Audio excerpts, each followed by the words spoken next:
성경 말씀 보겠습니다. 빌립보서 4장 1절에서 7절까지 말씀입니다. 신약성경 322쪽입니다.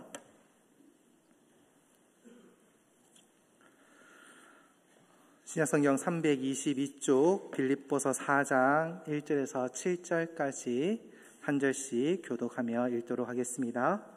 그러므로 나의 사랑하고 사모하는 형제들, 나의 기쁨이요 면류관이 사랑하는 자들아, 이와 같이 주 안에 서라.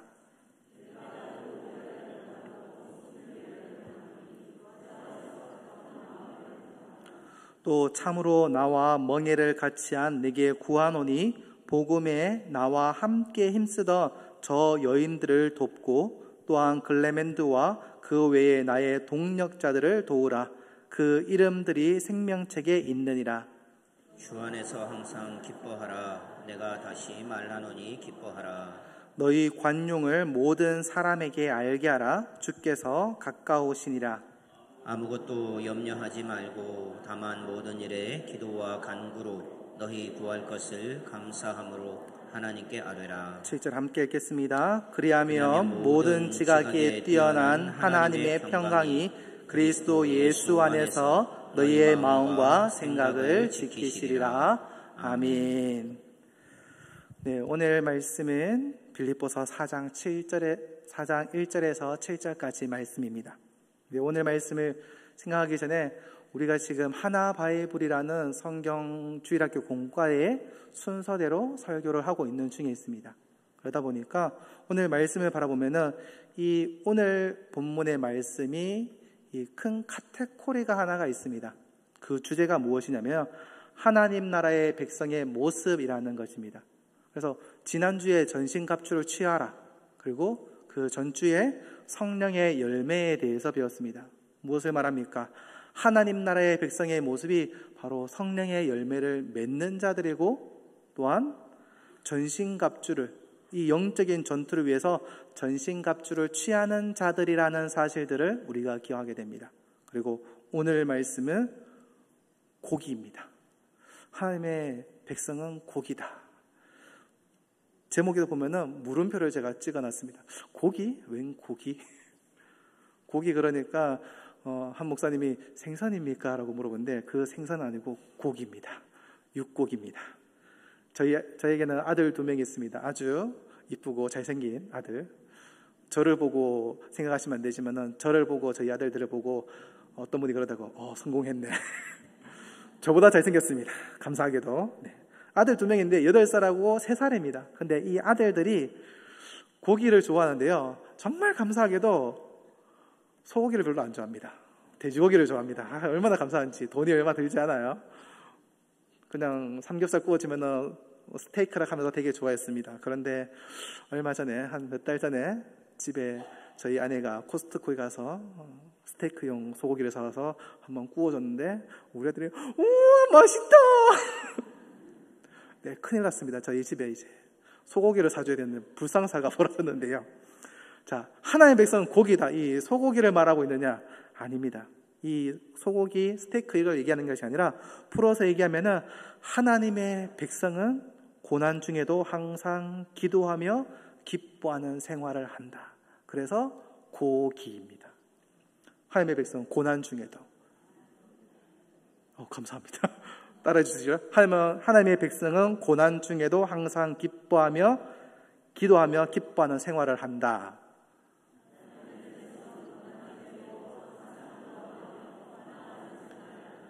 네, 고난이라고 얘기합니다. 고난 중에도 기도하며 기뻐하는 생활을 한다. 어쩌면은 이 한마디가 오늘 말씀의 전부일 수 있습니다.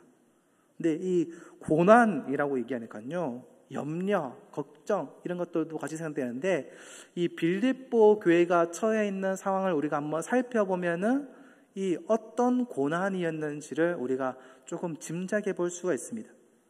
이 빌립보라는 도시는 마게도냐 왕 필립 2세가 BC 365년에 자기 이름으로 이 도시를 이름을 붙여서 건설했습니다. 그리고 BC 168년도에 로마에 점령되어서 로마의 일부 지역으로 편성이 되어졌습니다.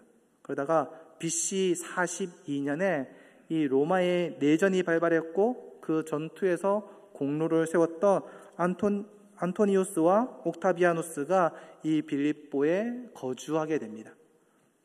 근데 이 로마의 내전이 계속 심화되다 보니까 결국 이 내전이 이 빌립보에 지내고 있는 옥타비아누스와 안토니우스의 전쟁으로 이어지게 됩니다. 그래서 BC 31년에 옥타비아누스가 전쟁에서 승리를 하고 결국 이어서 황제가 됩니다.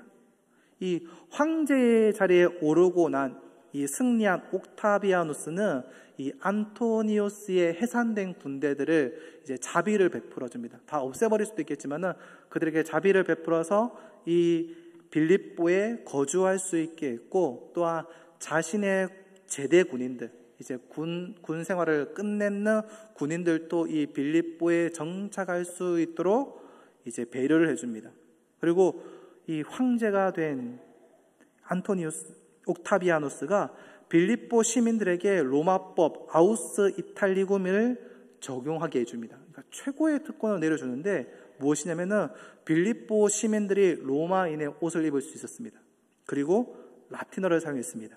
그리고 체포되어서 부당하게 채찍질을 당할 수 없고, 만일 부당하게 대우를 받았을 경우에는 로마 황제에게 상소할 수 있는 권리를 가지게 되었습니다. 그리고 이들에게는 로마에 내는 인두세와 토지세가 면제되었습니다. 그리고 재산을 구입, 소유, 이전할 권리가 있었으며 지방 총독에게 간섭해서 자유로울 수 있었습니다. 이처럼 로마 시민이 누릴 수 있는 모든 법적인 혜택을 누릴 수 있는 사람이 바로 이 빌립보의 시민들이었습니다. 그러다 보니까 이 빌립보 시민들이 로마에 대한 충성심이 각별했습니다. 근데 이 유럽의 첫 성 입구에 해당하는 이 빌립보에 바울이 도착하여서 우여곡절 곁에 당도하여서 경건한 여인들의 기도처로부터 복음을 전하기를 시작했습니다. 그리고 바울이 전하는 주 대신 예수 그리스도에 관한 복음은 바로 로마 황제를 주와 신으로 섬기는 빌립보 사람들에게서는 어쩌면 반역이었습니다. 황제를 주로 신으로 섬기게 되는데 다른 왕, 다른 신이 있다라고 얘기하는 것이었기 때문입니다. 이것으로 인해서 다른 법으로 유포하는 반역의 죄목으로 고발당하는 일들도 벌어집니다. 바울과 실라가 이 점치는 자들, 귀신 들린 귀신을 쫓아주는 일들이 벌어집니다.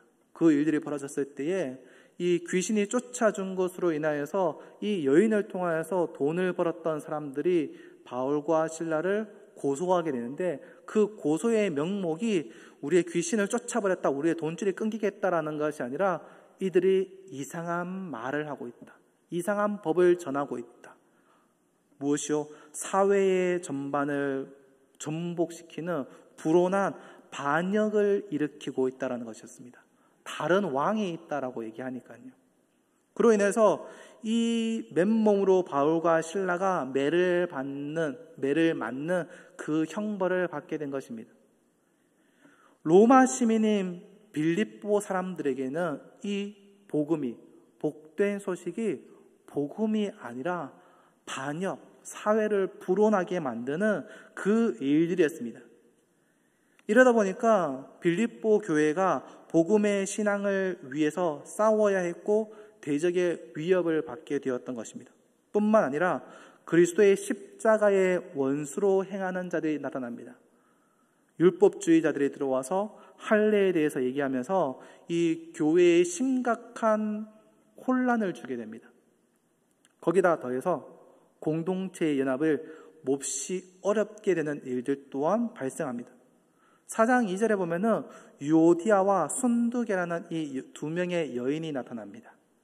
근데 이 두 여인이 문제를 일삼는 사람들이 아니었습니다. 되게 신실한 사람이었습니다. 바울과 함께 복음의 동력자로 일했던 사람입니다. 바울은 기쁨으로 항상 그들을 위해서 간구할 정도의 사람들이었습니다.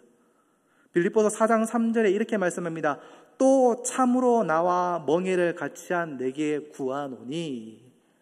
그러니까 유오디아와 순두계를 얘기하고 그 뒤에 이어서 3절에 말하는 그 여인들이 참으로 나와 같이 멍에를 매는 사람들이었다.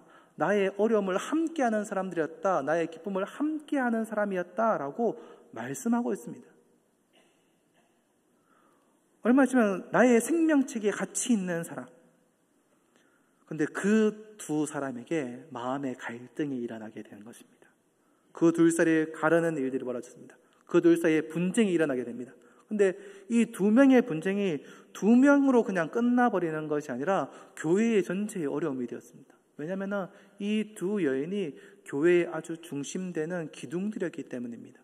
그러다 보니까 유오디아와 친한 사람들, 순두계와 친한 사람들이 함께 있다 보니까 유오디아와 순두계가 서로 반목하고 있으니까 이 두 사람과 친한 사람들끼리도 서로 반목하는 이 교회가 분열되는 일들이 벌어지게 된 겁니다. 이 그리스도의 교회가 금이 가기 시작한 거죠. 얼마나 심각했냐면 4장 1절에 보면은 이렇게 말씀합니다. 그러므로 나의 사랑하고 사모하는 형제들, 나의 기쁨이요 멸류관에 사랑하는 자들아, 이와 같이 주 안에서 서라. 주 안에서 서라 라고 말합니다. 그런데 주 안에서 서라라고 말하는 것은 무엇입니까? 지금 주 안에서 서 있지 못하다라는 겁니다. 주 안에서 올바로 서 있지 못하니까 여러분들 주 안에서 서십시오. 올바로 서 있으십시오. 라고 얘기하고 그 뒤에 이어지는 게 바로 이 유오디아와 순두계가 마음을 같이 해야 됩니다. 한 마음을 품어야 됩니다. 라고 얘기합니다. 그러니까 그만큼 심각한 문제였다라는 겁니다.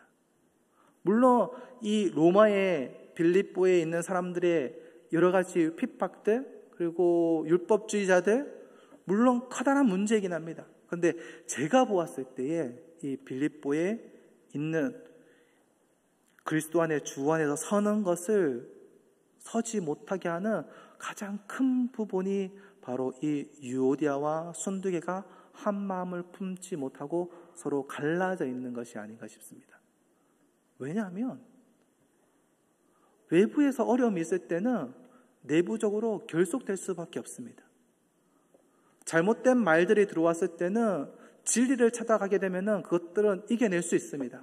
하지만 그 안에 사람과 사람 사이의 관계가 틀어져 버리고 분열되기 시작하면 이것은 다시 봉합하기가 쉬운 일이 아닌 겁니다.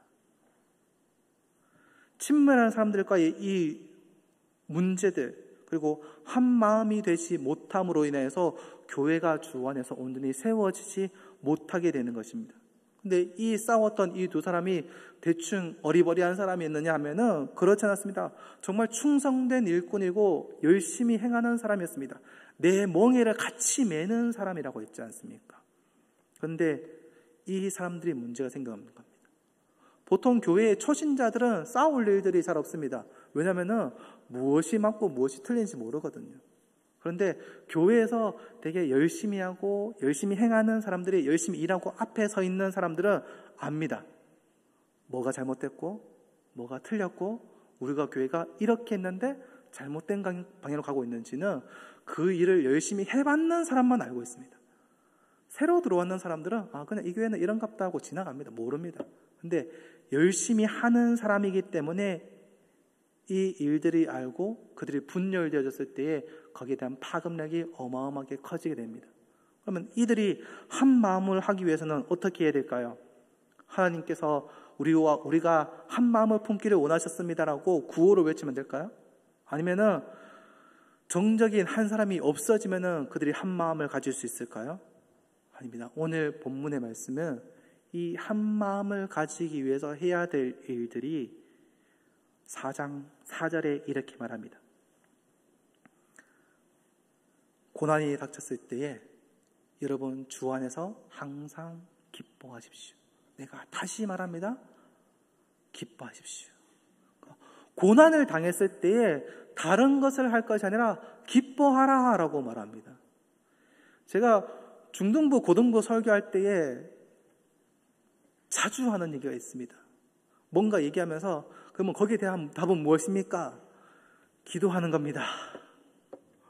그 말을 들으면은 저는 어릴 때에 그랬습니다. 뭔가 문제가 있고 염려가 있고 걱정이 있을 때 얘기했는데 그 가운데서 기도합시다 하면은 우리가 그것이 정답인 것은 알고 있지 않습니까? 그런데 그냥 마냥 기도하자라고 하면은 속이 뒤집어지는 일들이 맞아요. 뭔가 답이 나와야 되는데 답이 안 나오고 다른 얘기를 하고 있으니까 뭔데? 라는 생각이 드는 겁니다. 근데 오늘 사도 바울도 똑같습니다. 아니 고난이 있고 어려움이 있고 주 안에서 바로 설 수 없는 상황이고 이런 어려움이 있는 가운데 그러면 우리가 이 어려움을 이겨나가기 위해서는 무엇을 해야 됩니까? 라는 대답이 기뻐하십시오 라는 겁니다. 기뻐할 수 있는 상황입니까? 기뻐할 수 없는 상황입니다. 그런데 그 안에서 주 안에서 기뻐하십시오라고 얘기합니다. 빌립보서 4장은 기쁨에 대해서 6번이나 대답하고 있습니다. 여러분 옆에 분들 얼굴 한번 보시겠습니까? 기쁨이 있으십니까? 기쁨이 있는 것 같아요? 네, 지금은 기쁨이 있어 보입니다. 지금 다 웃으시는데 옆에 분 보면서 한번 얘기해 볼까요? 기쁨이 없는 인생에는 감사가 없습니다. 기쁨이 없는 인생에는 감사가 없습니다. 네, 한 번 더 해볼까요? 감사가 없는 삶은 불평과 불만을 만들어냅니다. 시작. 감사가 없는 삶은 불평과 불만을 만들어냅니다. 무엇입니까? 기쁨이 없는 인생에는 감사할 수 없어요. 기쁨이 없는데 어떻게 감사할 수 있어요? 기쁨이 있으니까 나에게 이런 기쁨이 있으니까 너무 감사해요. 그러니까 기쁨이 있으니까 감사할 수 있잖아요. 그리고 감사가 없는, 내가 감사할 수 없는 사람은 그들 입 가운데서 불평과 불만이 쏟아져 나올 수밖에 없습니다.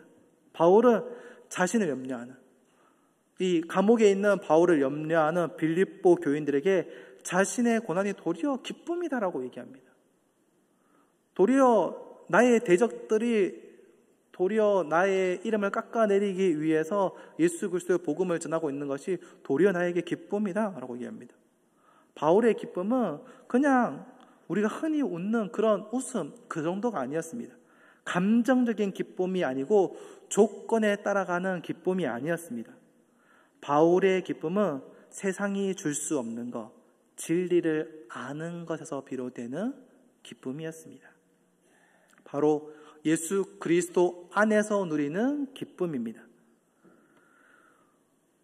그것은 원칙적으로 스스로를 포함한, 세상을 포함한 가변하는 세상의 것들과 다릅니다. 그리스도를 묵상하며 그분께서 이루셨던 일과 이루신 일들, 그리고 장차 이루실 일들, 그것들을 기억하고 순종할 때에 우리에게 주어지는 기쁨입니다. 바울은 빌립보 성도들에게 이러한 기쁨을 권면하는 것은 하나님을 대적하는 악한 세대 가운데서 교회는 세상에 흉내낼 수 없는 다른 빛을 발하는 사람들이다. 그래서 그것으로 인해서 그리스도의 아름다운 덕과 영광을 선포하기 위해서 여러분 기뻐하십시오 라고 말합니다. 바울이 시기하는 사람들이 바울의 마음을 괴롭게 하기 위해서 잘못된 목적으로 복음을 전했습니다. 빌립보서 1장 11절에 이렇게 말씀하고 있습니다. 자막을 보시면요. 그러면 무엇이냐? 거칠애로 하나? 참으로 하나? 무슨 방도로 하든지 전파되는 것은 그리스도이니 이로써 나는 기뻐하고 또한 기뻐하리라. 그러니까 거칠애로 하나?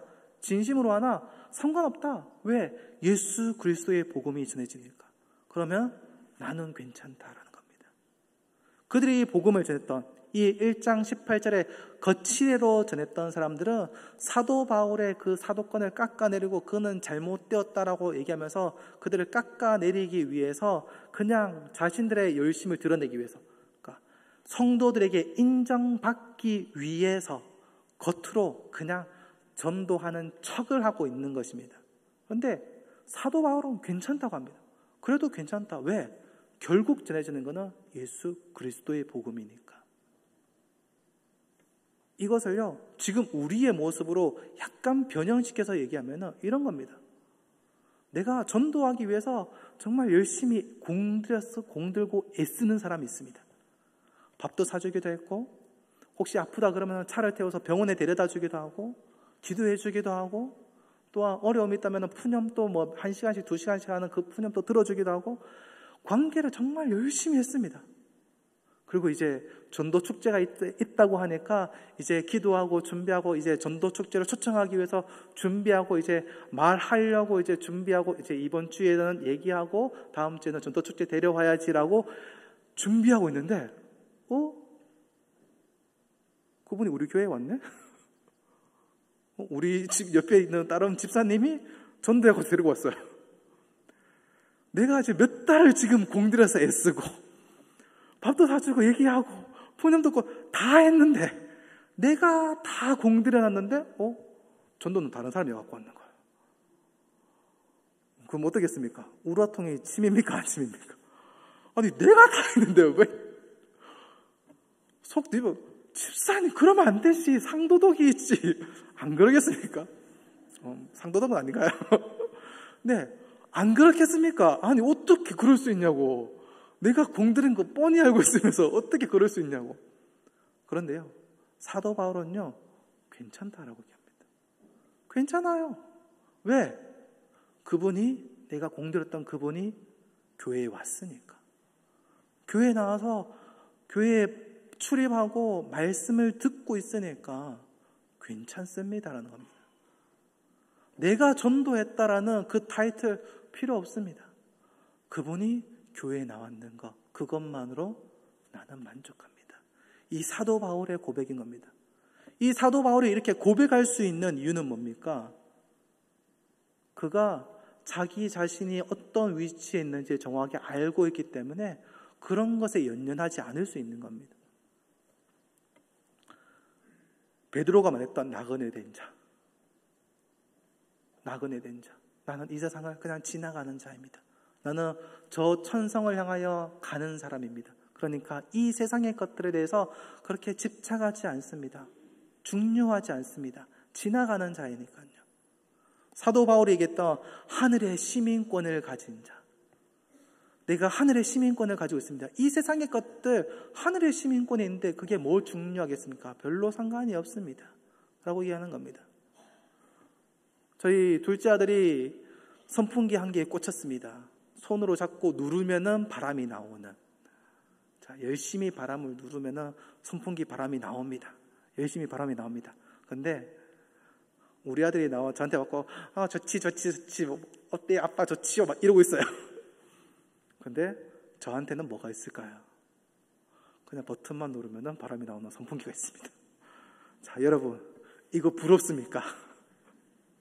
손으로 누르는 선풍기 부럽습니까? 아니잖아요. 선풍기도 있고 에어컨도 있습니다. 손으로 들고 버튼 딱 누르면 바람 나오는 선풍기도 있습니다. 근데 이게 부러울 리가 없잖아요. 하늘의 시민권을 가지고 있으니까, 하늘의 저천성의 그 기쁨을 알고 있으니까 이 세상의 것들이 나에게 중요하지 않은 것입니다. 사도 바울이 이러니까 세상의 하늘의 시민권을 얻은 사람, 그분이 바로 누구다? 빌립보에 있는 바로 여러분입니다. 그리고 지금 여기 앉아있는 여러분이 바로 그런 사람들입니다. 그러니까 어떻게 해요? 하나님이 주시는 그 기쁨들을 누리고 있는 자들이기 때문에 세상의 것들의 그 염려의 그 어려움 때문에 흔들리지 않는다. 그러니까 여러분 기뻐하십시오. 주 안에서, 그냥 기뻐하라가 아니라 주 안에서 기뻐하라라고 명령하고 있는 겁니다. 어쩌면은 우리의 삶을 보았을 때, 그리고 빌립보 사람들이 보았을 때에 조건을 따져보았을 때는 기뻐할 수 없는 사람들입니다. 기뻐할 일들이 하나도 없는 것처럼 보입니다. 어쩌면 우리의 몸이 너무 피곤하기도 하고 아프기도 하고, 또한 공부를 하는데 공부가 제대로 안 되기도 하고, 친구들과의 관계가 어렵기도 하고, 그리고 가족들 사이에 갈등이 일어나기도 하고, 친구 사이의 관계가 틀어지기도 하고, 그리고 경제적인 문제로 인해서 어려움을 당할 수도 있습니다. 그런데 그럼에도 불구하고 하나님께서는, 그리고 사도 바울은 우리에게 기뻐하라. 왜? 우리를 구원하신 하나님의 사랑과 은혜를 생각할 때에 기뻐할 수 있다라고 말합니다. 신실하신 하나님이 우리 인생을 선하게 인도하실 것을 믿으면서 기뻐할 수 있습니다. 또한 다시 오실 주님이 하나님 나라에서 그 누릴 영광스러운 것들을 우리에게 말씀하셨기 때문에 그 하늘나라를 생각하면 우리가 기뻐할 수 있는 겁니다. 그리고 이어서 바울은 빌립보 교인들에게 아무것도 염려하지 말라라고 말합니다. 빌립보서 4장 6절에 이렇게 말씀합니다. 아무것도 염려하지 말고 다만 모든 일에 기도와 간구로 너희 구할 것을 감사함으로 하나님께 아뢰라. 사실 빌립보 교회 성도들은 어려움을 피할 수 있는 상황이 아니었습니다. 교회 외부적인 핍박들, 그리고 잘못된 복음들을 들고 있는 할례파들, 그리고 그 안에 성도들 간에 그 끼어진 어려움들, 그런 어려움들이 있었습니다. 복음을 증거한다는 그 사실 하나만으로 감옥에 갇히고 매를 맞는 일들도 벌어졌습니다. 영적인 지도자인 사도 바울이 감옥에 갇혀 있습니다. 이 편할 날이, 안팎으로 편할 날이 없는 교회가 빌립보 교회였습니다. 그런데 사도 바울은 그런 일들로 염려하는 대신에 염려하는 모든 일을 하나님께 가지고 나오라 라고 말씀합니다. 우리는 늘 염려 가운데 살아갑니다. 이미 벌어진 일 때문에 염려하기도 하고 벌어지지 않았지만 벌어질 수도 있는 일들 때문에 염려하기도 합니다. 그런데 오늘 본문은 아무것도 염려하지 말라. 다시 바꿔 말하면 염려를 중단하라는 명령입니다. 염려하지 않기로 작정하라는 것인데, 이 말은 조금 다시 또 바꿔서 얘기하면 문제에 사로잡혀 있지 말라라는 겁니다. 우리가 작은 염려를 할 때에 염려합니다. 걱정합니다. 근데 그 염려를 그냥 염려하는 것으로 지나가 버리면 괜찮은데, 이 염려를 곱씹고 묵상하고 그런가 하여 다시금 바라보고 이렇게 살아갈 때가 있습니다. 그러면은 염려를 더함으로 인해서 그 염려가 나를 짓눌러 버리는 일들이 벌어집니다. 그러면은 그 염려가 그냥 지나갈 수 있는 일이었음에도 불구하고 지나가지 못하고 더욱더 커지고 악화되는 일들이 일어나기도 합니다. 오늘 말씀은 무엇입니까? 4장 6절에 다만 모든 일에 기도와 간구로 너희 구할 것을 감사함으로 하나님께 아뢰라.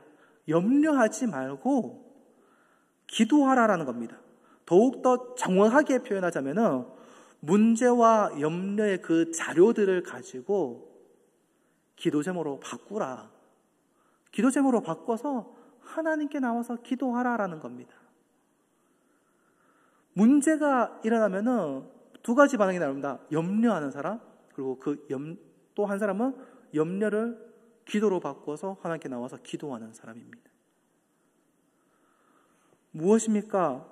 믿음이 없는 사람들은 염려에 염려를 더합니다. 걱정에 걱정을 더합니다. 하지만 믿음의 사람들은 염려를 도리어 기도 제목으로 바꿔서 하나님께 나가는 수단으로 바꿔버립니다.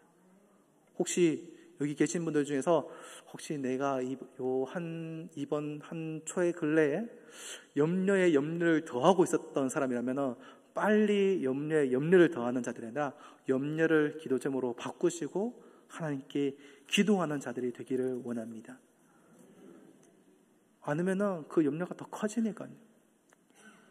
또한 우리가 기도하기 너무 작은 일이라고 생각하는 경우들도 있습니다. 이런 것까지 기도해야 되나? 라고 생각합니다. 그런데 기도해야 되나? 라는 생각이 드시면 기도하십시오. 그게 정답입니다. 좀 늦었나? 늦었을 수 있습니다.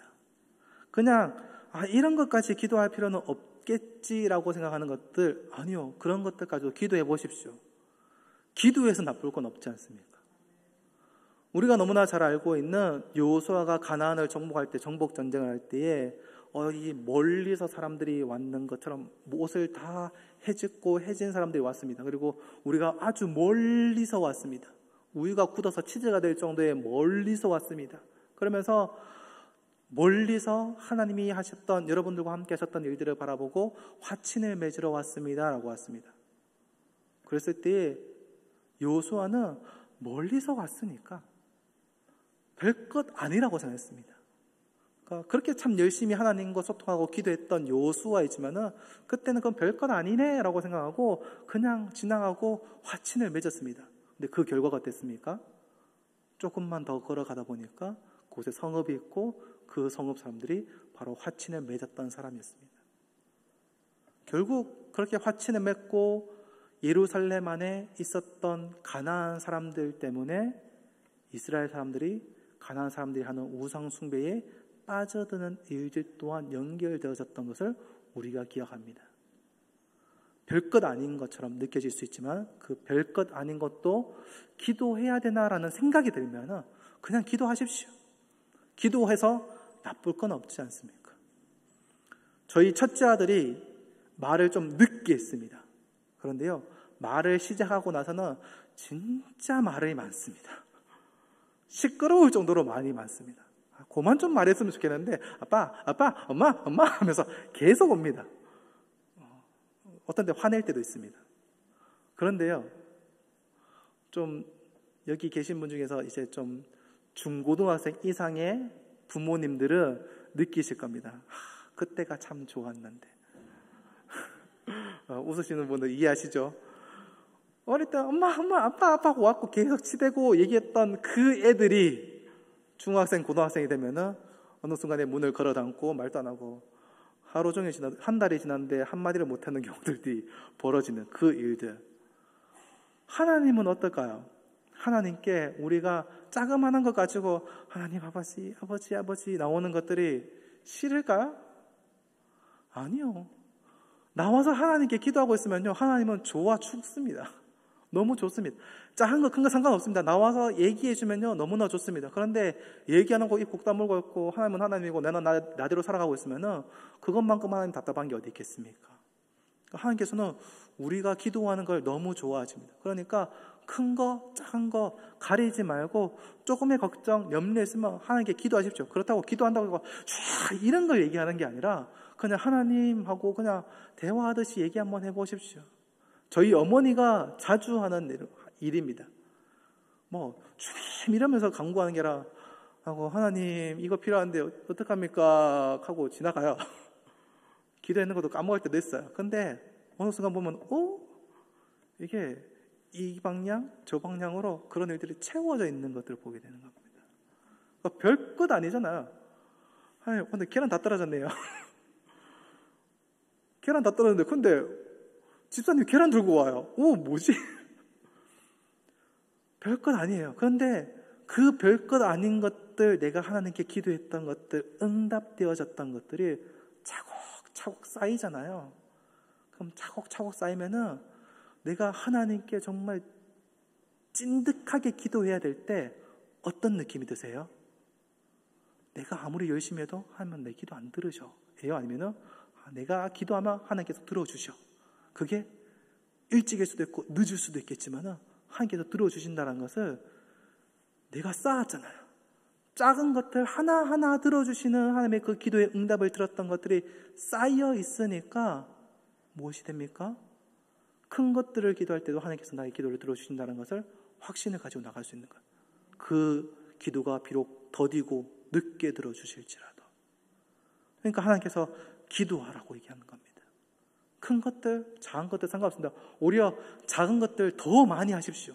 더 많이 하셔서 하나님께서 내 기도를 들어주셨다는 사실들을 확실하게 가지고 계십시오. 그러면은 우리에게 기쁨이 넘치는 겁니다.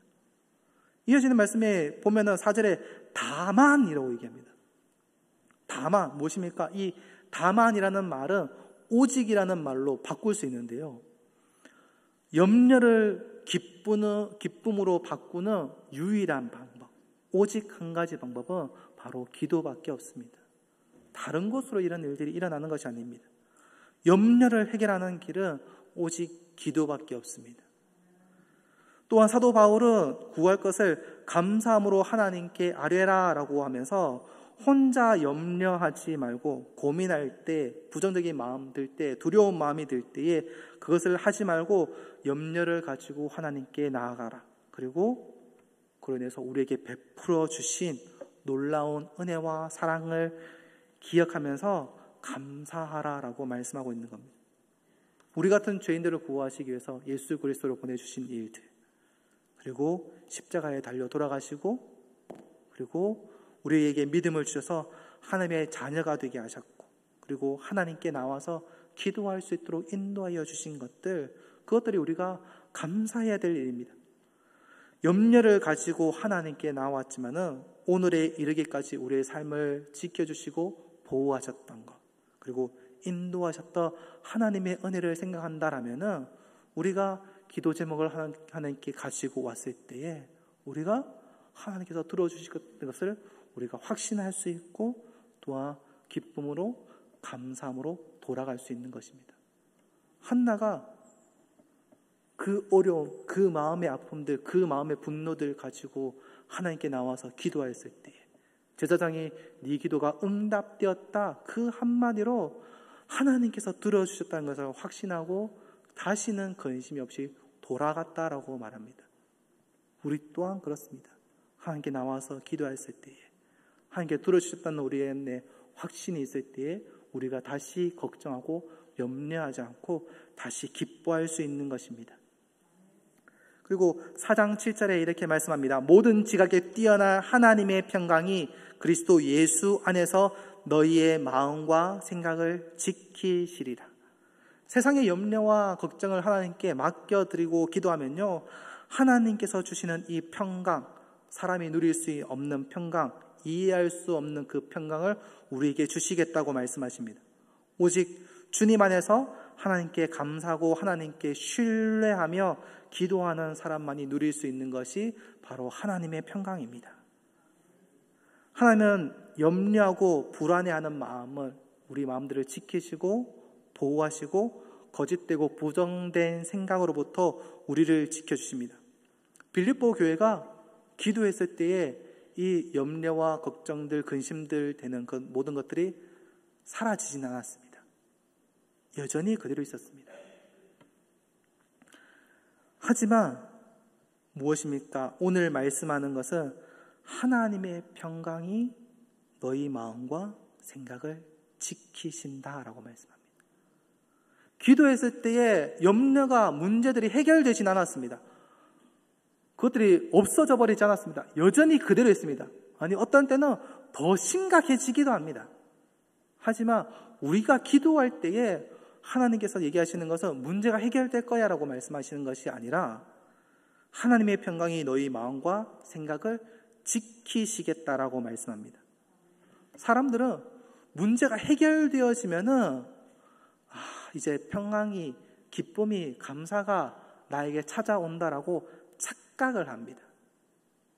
그런데 문제가 해결된다라고 해서 나에게 평강이 오고 평안이 오고 아무런 문제가 없는 것이 아닙니다. 좀 많이 오래된 영화인데 전쟁과 평화라는 영화를 보면은 그 안에 보면은 그 평화가 전쟁 전에 평화가 있었느냐? 아니요. 전쟁이 끝나고 나서 평화가 있었느냐? 아니요. 전쟁 중에 평화가 있었습니다. 아이러니하죠. 전쟁이 없을 때에 전쟁 전이나 전쟁이 끝나고 나서 평화가 있어야 되는데 그게 아니라 도리어 전쟁 중에 도리어 평화가 있었습니다. 왜 그렇습니까? 이 평강, 평화라는 것이 문제 때문에 우리 가운데 있는 것이 아니라는 겁니다. 하나님께서는요, 문제를 해결하여 주시기 때문에 평안이 있다라고 얘기하지 아니하고 하나님께서 우리 가운데 문제를 해결하는 것이 아니라 문제를 해결됨과 상관없이 우리에게 그 기쁨을 맛보게 하시겠다라고 말씀하고 있습니다. 그러니까 문제가 해결됨으로 내 안에 평화가 있습니다가 아니고 문제가 해결되기 이전에 우리에게 이미 평강과 평화를 주시고 그리고 그 평강과 평화가 이루어지는 그 문제의 해결들을 이루어 가신다라는 겁니다. 어쩌면 약간 선지급하는 느낌이죠. 물건을 사기도 전에, 내가 돈을 지불하기도 전에 물건이 와 있는 그런 느낌? 혹은 내가 물건을 사지 않았지만 배달이 올 것들을 믿고 돈을 주는 것 같은 그런 마음인 것입니다. 이것이 하나님께서 문제를 해결하는 방법입니다. 문제를 해결한 다음에 우리에게 평안을 주시는 것이 아닌 문제를 해결하기 전에 우리에게 평안을 주시는 하나님의 뜻과 하나님의 때를 우리는 알 수가 없습니다. 우리가 볼 때에 하나님이 우리에게 원하시는 상황과 내가 원하는 상황이 다를 수 있습니다. 하지만 우리가 알고 있는 것은 무엇입니까? 내가 원하는 때와 내가 원하는 방법보다 하나님이 원하시는 방법과 하나님이 원하시는 때가 더 우리에게 유익하다라는 것을 우리가 성경의 말씀을 통해서 그리고 우리의 믿음의 선배들의 그 고백을 통해서 우리가 알고 있습니다. 예수님을 믿고 하나님의 자녀로 이 세상을 살아가면서 여러 가지 유혹과 어려움을 겪을 수 있습니다. 그리고 다른 사람들은 아무렇지 않게 즐기고 있는 것들을 신앙의 양심 때문에 즐기지 못하는 것이 있을 수 있습니다. 하나님 앞에서 정직하게 살아가다 보면 부정직한 사람들 때문에 손해를 볼 때도 있습니다. 예수님을 믿는다라는 이유만으로 고난을 받고 조롱을 당하고 무시를 당할 수 있습니다. 원하는 일들이 잘 이루어지지 않거나 걱정스러운 일이 벌어질 수 있습니다. 하지만 우리는 주님 안에 있기 때문에 항상 기뻐할 수 있습니다. 하나님이 이미 우리를 예수 그리스도의 십자가로 구원하셔서 하나님의 자녀로 삼아주셨고 또한 우리와 함께 하시면서 우리를 신실하게 지키시고 인도하여 주실 것들을 약속하셨기 때문입니다. 하나님의 사람들은 은혜와 신실하심을 기억하면서 어려운 상황 속에서도 기뻐할 수가 있습니다. 하나님의 백성은 고기입니다. 감사합니다. 맛있는 고기입니다. 하나님의 백성은 고난 중에도 항상 기도하며 기뻐하는 생활을 하는 사람들입니다. 저와 여러분들이 그런 삶을 살아가기를 원합니다. 염려하는 일이 있을 때 생길 때마다 하나님께 나와서 기도할 수 있기를 원합니다. 그리고 끊임없이 부정적인 생각이 들 때에도 거기서 갇혀서 괴로워하는 자들이 아니라 그걸 도리어 기도 제목으로 바꿔서 하나님께 기쁨으로 나가는 자들이 되기를 원합니다. 하나님께 기도함으로 그 기쁨을 누리는 자들이 되기를 원합니다. 걱정과 두려움에 움츠러드는 자들이 아니라 하나님이 주시는 평강을 누리고 기뻐하며 힘있게 살아가는 주님의 자녀가 되기를 주님의 이름으로 축원합니다. 기도하겠습니다. 하나님 아버지 감사합니다. 우리를 사랑하셨고 우리를 지켜주셔서 감사합니다. 우리가 고난 가운데 염려 가운데 있을지라도 우리가 주님께 기도 제목으로 만들어서 하나님께 나아가는 자들이 되기를 원합니다. 주님께 간구와 기쁨으로 나아갔을 때에 주님이 주시는 그 평안과 평안을 누리는 자들이 되게 하여 주옵소서. 주님과 함께함으로 기쁨으로 살아가는 자들이 되게 하여 주옵소서. 예수님 이름으로 기도합니다. 아멘.